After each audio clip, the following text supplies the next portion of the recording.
معزز سامعین گرامی قدر، نبی کریم صلی اللہ علیہ وسلم کی سیرت کا ایک نہایت اہم باب آپ کے سامنے رکھ رہے ہیں کہ نبی کریم صلی اللہ علیہ وسلم کے ساتھ ہجرت کے مابین جو واقعات پیش آئے۔ گزشتہ خطبے میں ہم یہاں تک پہنچے تھے کہ نبی کریم صلی اللہ علیہ وسلم قباء کے محلے میں، عمر بن عوف کے محلے میں 10 دن سے زیادہ قیام کرتے ہیں، اور اسی اثنا میں 2-3 دن کے بعد حضرت علی مکہ میں لوگوں کو ان کی امانتیں واپس لٹانے کے بعد اور یہ اعلان کرنے کے بعد کسی کا کوئی لین دین، کوئی امانت نبی کریم سے اگر رہ گئی ہے تو مجھ سے لے لیجئے، نبی کریم نے مجھے اپنا نمائندہ یہاں پہ چھوڑا ہے، آپ بھی قباء کے محلے میں آن پہنچے۔ اب نبی کریم صلی اللہ علیہ وسلم نے گزشتہ خطبے میں آپ کے سامنے اس بات کو رکھا تھا، یہاں پہ آپ کا قیام 10 دن یا 10 دن سے 1 رات 1 دن اوپر تھا۔ پیر کے دن آئے، یہاں سے کوچ کیا، جمعے کے دن دوبارہ مدینے کی طرف۔ سب سے پہلا کام، ابھی 10 دن کا قیام ہے، سب سے پہلی حاجت، سب سے پہلی ضرورت مسلمان امت کے لیے کیا ترتیب دی؟ جب بھی کسی جگہ قیام کرو، جب بھی کسی جگہ رہائش کرو، جب بھی کسی جگہ آباد ہونے کی کوشش کرو، جب بھی کسی جگہ سکونت اختیار کرنے کا ارادہ رکھو، تو سب سے پہلے کیا چیز مد نظر رکھو؟ مسجد۔ مسجد کہاں ہے؟ میں نے نمازیں کہاں پڑھنی ہیں؟ میں نے عبادات کہاں پہ ادا کرنی ہے؟ میری شادی بیاہ کے فرائض کہاں پہ انجام ہوں گے؟ میرے جنازے کہاں پہ پڑھائے جائیں گے؟ میرا معاشرتی میل ملاپ کہاں پہ ہوگا؟ میری کمیونٹی کیا ہوگی؟ مسجد ایک کمیونٹی سینٹر بھی ہوتی ہے، مسجد اسلام کا پہلا پریزیڈنسی بھی ہے۔ مسجد وہ پہلی چیز ہے جس کو رسول اللہ صلی اللہ علیہ وسلم نے قباء کے صرف 10 دن میں بھی سب سے پہلی پریورٹی اگر رکھی تو مسجد کو رکھی۔ آج ہمارا معاشرہ کیسا معاشرہ ہے کہ مسجد کے قریب جو پلاٹ ہوتا ہے وہ سب سے سستا ہوتا ہے۔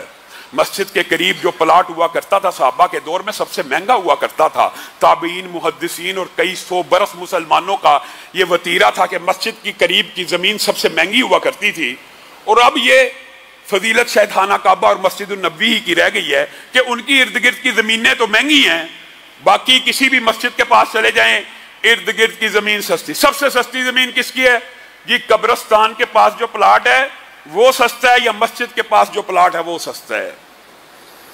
سب سے مہنگا کون سا ہے جی؟ جو کمرشل کے پاس ہے، جو دھرتی کے اوپر سب سے مقدس، متبرک، محترم مقدس جگہیں ہیں، مسجدیں، وہ سب سے سستی ہیں ان کے قریب پلاٹ۔ اور جو دنیا کے اندر سب سے مبغوث چیزیں ہیں، سب سے بری جگہیں ہیں، سب سے زیادہ جہاں پہ شیاطین کا نزول ہوتا ہے، جہاں پہ ہر وقت اسلامی شاعر کا مذاق اڑایا جاتا ہے، بے پردگی کا ایک جنازہ نکالا جاتا ہے، سود کی، رشوت کی، مال کے غبن کی تجارت ہو رہی ہوتی ہے، وہاں پہ پلاٹ سب سے زیادہ مہنگے ہیں۔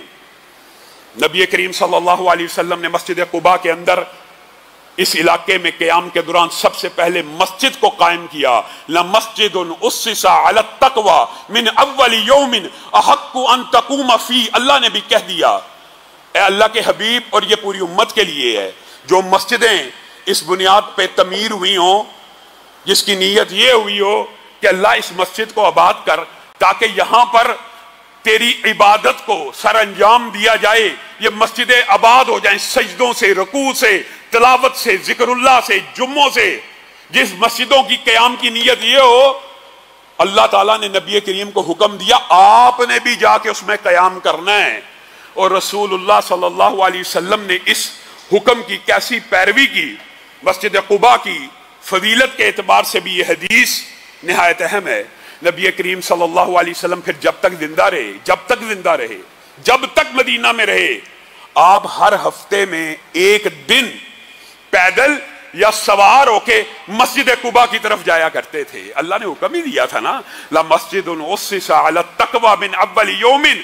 صرف اللہ نے یہ کہہ دیا نا رسول اللہ کو کہ آپ کا حق بنتا ہے وہاں پہ کھڑے ہوں، تو رسول اللہ نے پوری زندگی میں 1 ہفتہ بھی یہاں پہ نماز پڑھنے کا ناغہ نہیں کیا۔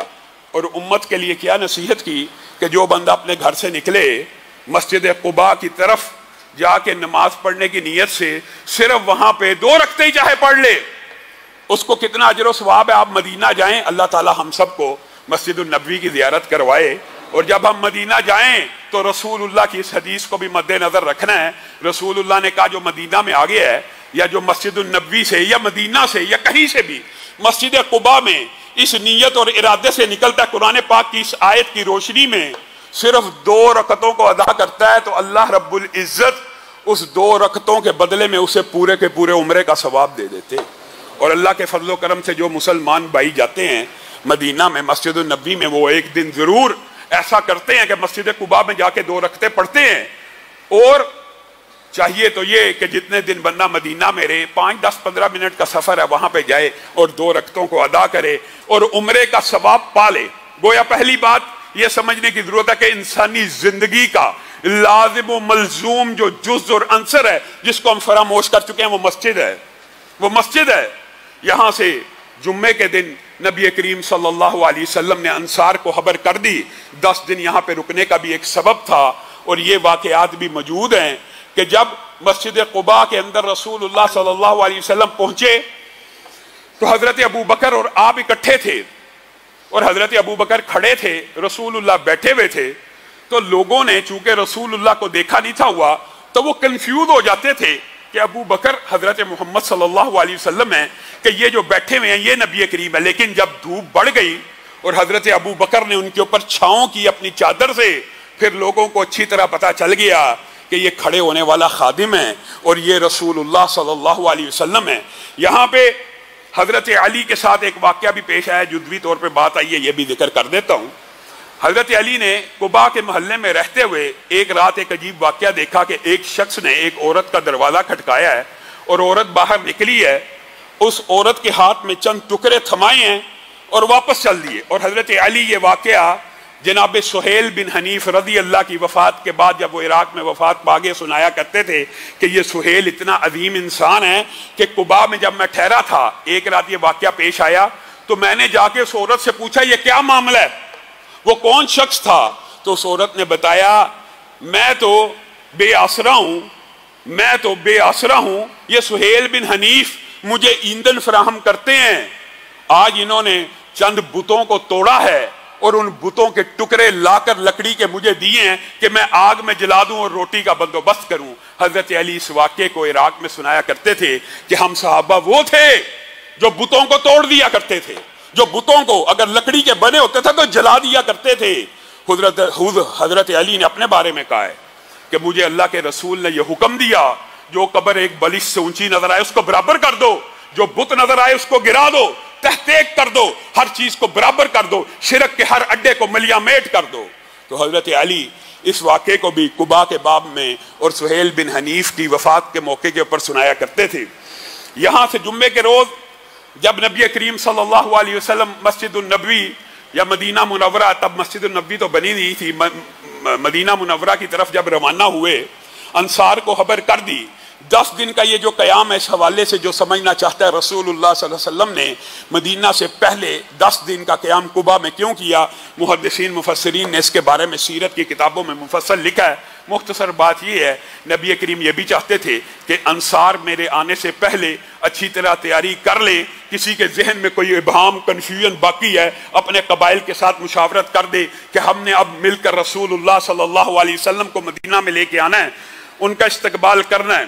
رسول اللہ صلی اللہ علیہ وسلم نے جب انصار کو یہ پیغام دے دیا کہ اب میں روانہ ہو کے آ رہا ہوں تو پورے کا پورا مدینہ، یہ مدینہ والوں کے لیے عید سے بھی بڑا خوشی کا دن تھا، پورے کا پورا مدینہ سڑکوں پہ امڑ آیا اور رسول اللہ صلی اللہ علیہ وسلم کی آمد کو لبیک کہنے کے لیے، اہلاً و سہلاً مرحبا کہنے کے لیے، استقبال کرنے کے لیے جو چھوٹی بچیاں تھیں، جو چھوٹے بچے تھے وہ بھی سڑکوں پہ نکل آئے، جوان بھی نکل آئے، بوڑھے بھی نکل آئے. اگرچہ یہودی بھی ہمراہ تھے اس استقبال میں، یہودی بھی ہمراہ تھے، لیکن دل میں بغض تھا کہ اب وہ جو ہمارا سارے کا سارا پھندا تھا، سارے کا سارا مال کا جال جو پھیلایا ہوا تھا، قرض دیا، ساری زندگی سود لیا، ساری زندگی کے یہ جو غلام بنائے ہوئے ہیں، اب نیا ریاست کا والی آ کر پتہ نہیں ہمارے ساتھ کیا معاملہ کرتا ہے.